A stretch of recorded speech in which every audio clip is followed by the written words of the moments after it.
Angin dingin berhembus di atas hamparan luas Mongolia, membawa suara derap kuda dan gemerisik rumput yang tak berujung. Di tanah yang keras dan liar inilah, seorang anak laki-laki lahir, anak yang kelak akan mengguncang dunia. Namanya Temujin. Ia adalah putra dari seorang kepala suku bernama Yesugei, pemimpin yang disegani di antara bangsa Mongol. Sejak kecil, Temujin sudah terbiasa dengan kehidupan yang penuh tantangan. Tidak ada istana megah, tidak ada kenyamanan berlebih. Yang ada hanyalah tenda sederhana, kuda, dan langit luas yang seolah tak bertepi. Namun di balik kerasnya kehidupan itu, masa kecil Temujin tidak selalu dipenuhi kesulitan. Ia tumbuh dalam keluarga yang hangat. Ibunya, Hoelun, adalah sosok kuat dan penuh kasih. Ia mengajarkan Temujin arti bertahan hidup, kerja keras, dan pentingnya keluarga. Dari ayahnya, Temujin belajar tentang keberanian, kehormatan, dan bagaimana menjadi seorang pemimpin. Hari-hari Temujin diisi dengan belajar menunggang kuda, memanah, dan berburu. Di usia yang masih sangat muda, ia sudah bisa menembakkan panah dengan tepat dan bertahan di alam liar tanpa banyak bantuan. Di padang rumput itu, setiap anak harus belajar menjadi kuat, atau mereka tidak akan bertahan.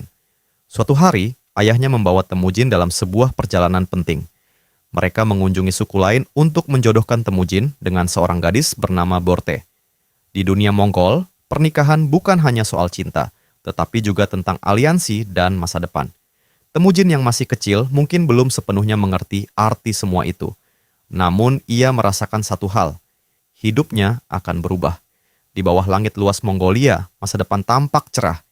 Ia adalah anak dari seorang pemimpin. Ia memiliki keluarga, tujuan, dan tempat di dunia. Tidak ada yang menyangka bahwa semua itu akan segera hilang. Karena di balik kedamaian padang rumput, bahaya selalu mengintai. Dan sebuah peristiwa tragis akan segera merenggut segalanya dari Temujin, mengubahnya dari anak yang penuh harapan menjadi seorang yang harus berjuang hanya untuk bertahan hidup. Perubahan itu datang lebih cepat dari yang bisa dibayangkan oleh Temujin. Dalam perjalanan pulang setelah menjodohkannya dengan Borte, ayahnya, Yesugei, singgah di sebuah perkemahan. Tanpa disadari, orang-orang yang ia temui adalah musuh lama yang menyimpan dendam. Mereka menyambut Yesugei dengan ramah, menyuguhkan makanan dan minuman. Namun di balik keramahan itu, tersembunyi niat jahat. Yesugei diracun. Ia berhasil pulang ke keluarganya, tetapi racun itu perlahan merenggut nyawanya. Di hadapan Temujin dan keluarganya, sang kepala suku yang kuat itu akhirnya meninggal dunia. Dunia Temujin runtuh seketika. Namun tragedi belum berhenti di situ. Setelah kematian Yesugei, para anggota suku yang dulu setia mulai berpaling.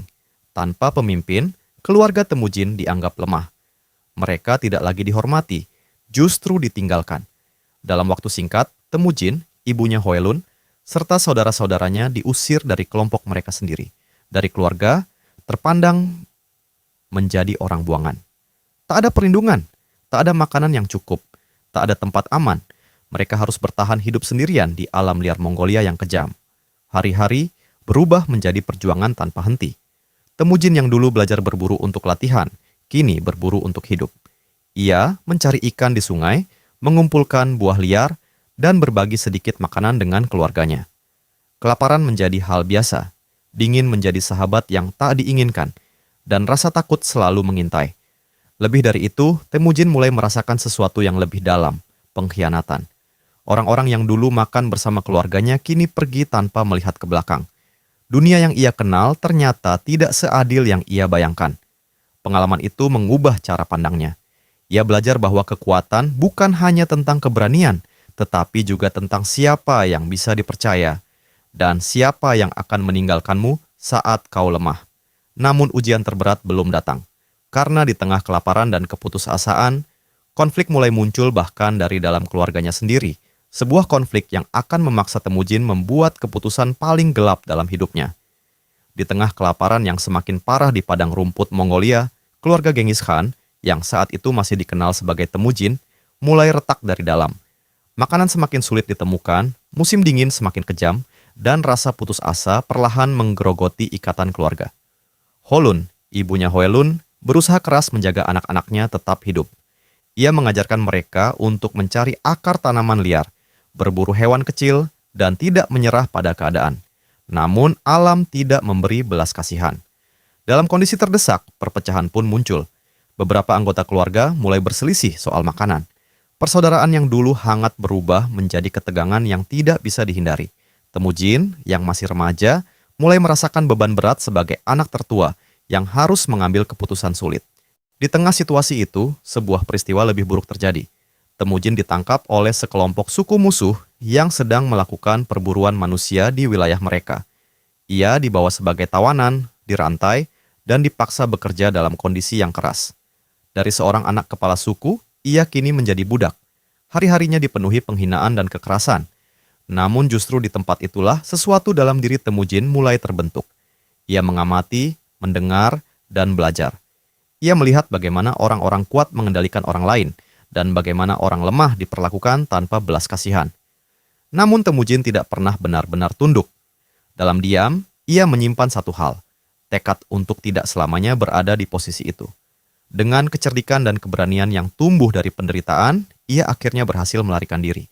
Bukan dengan kekuatan, tetapi dengan ketepatan waktu, pengamatan, dan keberanian, mengambil risiko saat kesempatan kecil muncul. Ketika ia kembali ke keluarganya, dunia belum menjadi lebih mudah. Tetapi Temujin tidak lagi sama. Ia bukan lagi anak yang hanya ingin bertahan hidup. Ia mulai memahami sesuatu yang lebih besar, bahwa dunia ini hanya menghormati kekuatan, dan kekuatan harus dibangun, bukan diberikan. Namun untuk membangun kekuatan itu, ia harus menghadapi satu hal yang lebih sulit dari kelaparan atau perbudakan, membangun kepercayaan di tengah dunia yang telah mengkhianatinya. Di padang rumput Mongolia yang luas dan keras, kepercayaan bukanlah sesuatu yang mudah diberikan. Setelah semua yang dialami Genghis Khan, yang saat itu masih bernama Temujin, ia memahami satu kenyataan pahit. Tidak semua orang akan setia, bahkan ketika mereka tampak dekat. Namun, justru dari luka itulah, sesuatu yang baru mulai tumbuh dalam dirinya.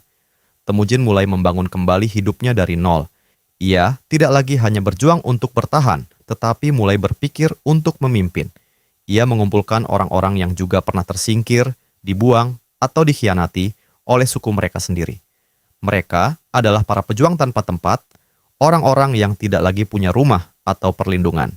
Dari kelompok kecil inilah, benih kekuatan mulai tumbuh. Temujin tidak memimpin dengan kekayaan atau keturunan. Ia memimpin dengan pengalaman pahit yang sama seperti mereka. Ia tahu bagaimana rasanya lapar, ditinggalkan, dan diperlakukan tidak adil. Itu membuatnya berbeda dan membuat orang mulai mempercayainya. Sedikit demi sedikit, pengikutnya bertambah. Ia mulai memperkenalkan aturan sederhana. Kesetiaan adalah segalanya. Pengkhianatan tidak akan dibiarkan. Setiap orang harus bertanggung jawab atas kelompoknya. Tidak ada lagi perbedaan antara suku, yang ada hanyalah mereka yang setia dan mereka yang tidak. Di tengah dunia nomaden yang terpecah-pecah, cara berpikir ini terasa baru. Namun perubahan besar selalu memicu perlawanan. Suku-suku lama yang lebih kuat mulai melihat Temujin sebagai ancaman. Seorang anak buangan yang kini mulai mengumpulkan pengikut dianggap berbahaya. Konflik kecil mulai muncul, kemudian berkembang menjadi bentrokan yang lebih serius. Namun, setiap kali menghadapi pertempuran, Temujin tidak mundur. Ia belajar cepat. Ia mengamati kelemahan musuh. Ia menyusun strategi. Ia mulai memahami bahwa kemenangan bukan hanya soal jumlah pasukan, tetapi soal disiplin, koordinasi, dan kepercayaan penuh pada pemimpin. Dan ia terus menang, perlahan tapi pasti. Nama Temujin mulai terdengar di antara padang rumput Mongolia. Dari seorang anak yang pernah dibuang, ia kini dikenal sebagai pemimpin kecil yang tidak bisa diabaikan. Namun puncak dari semua ini belum tiba. Karena suatu hari nanti, di tengah pertempuran dan perubahan besar, Temujin tidak lagi hanya akan menjadi pemimpin suku. Ia akan menjadi seseorang yang menyatukan seluruh bangsa di bawah satu nama. Dan dunia tidak akan pernah sama lagi setelah itu. Perlahan namun pasti, nama Genghis Khan yang dulu dikenal sebagai Temujin mulai berubah dari sekadar pemimpin kecil menjadi kekuatan yang mengubah tatanan Mongolia. Setelah bertahun-tahun bertahan dari pengkhianatan, kelaparan, perbudakan, dan peperangan, Temujin akhirnya berhasil melakukan sesuatu yang belum pernah terjadi sebelumnya, menyatukan suku-suku Mongol yang selama berabad-abad saling bertikai. Ia tidak melakukannya dengan janji kosong. Ia melakukannya dengan disiplin, aturan yang tegas, dan visi yang jelas. Setiap suku yang bergabung harus tunduk pada satu sistem, satu komando, dan satu tujuan. Kesetiaan menjadi hukum tertinggi. Pengkhianatan tidak diberi ruang. Di bawah kepemimpinannya, pasukan yang dulunya terpecah berubah menjadi kekuatan yang terorganisir dengan sangat rapi. Mereka bukan lagi sekadar kelompok penunggang kuda dari padang rumput. Mereka menjadi mesin militer yang efisien dan tak terduga. Dari sinilah sejarah mulai berubah arah. Temujin kemudian mendapatkan gelar baru, Genghis Khan, yang berarti penguasa agung. Namun di balik gelar itu, ia tetap membawa masa lalunya. Luka masa kecil, pengkhianatan keluarga, dan penderitaan hidup di alam liar tidak pernah benar-benar hilang. Justru semua itu menjadi fondasi yang membentuk cara ia memimpin dunia. Ia membangun kekaisaran yang meluas jauh melampaui Mongolia, membentuk kekaisaran Mongol yang kelak menjadi salah satu kekaisaran daratan terbesar dalam sejarah manusia. Namun kisah ini bukan hanya tentang penaklukan. Ini adalah kisah tentang bagaimana seseorang yang pernah dibuang oleh dunia justru kembali untuk mengubah dunia itu sendiri. Dari anak kecil yang kehilangan segalanya, menjadi pemimpin yang menulis ulang sejarah. Pelajaran dari hidupnya sederhana namun kuat, bahwa penderitaan bisa menghancurkan seseorang atau membentuknya menjadi sesuatu yang jauh lebih besar dari yang pernah dibayangkan. Dan dalam kasus Genghis Khan, dunia memilih untuk mengingatnya sebagai keduanya, luka yang dalam dan kekuatan yang tak terbendung.